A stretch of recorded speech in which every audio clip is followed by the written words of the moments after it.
আব্বা কি হয়েছে ক?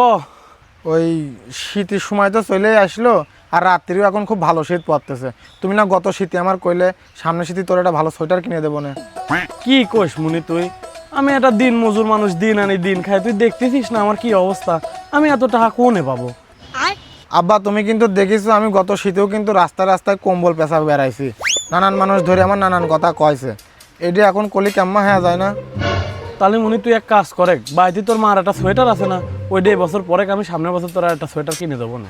তুমি এটি কোনো কথা কইলে? মার সোয়েটার আমি কেম্মা পরবো, আর মার শীত লাগবে না, মা কি পরবে না? আমি চাইছিলাম, আমার দিই নাই ওইটা।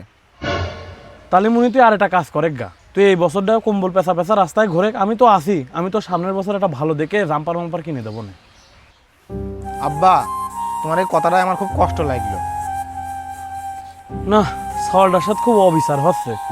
আজ কয়েক বছর ধরেও শীতের তা কিনে দিচ্ছি না, কম্বল পেঁচা পেঁচা ঘুরতেছে। একটা কাজ করি, দুধ বেচা কয়টা টাকা বাক্সর ভিতর রয়েছে, ওই টাকা কয়টা ওর দিকে ও কিছু কিনো। এমনই না না না না না না না না না না না না না না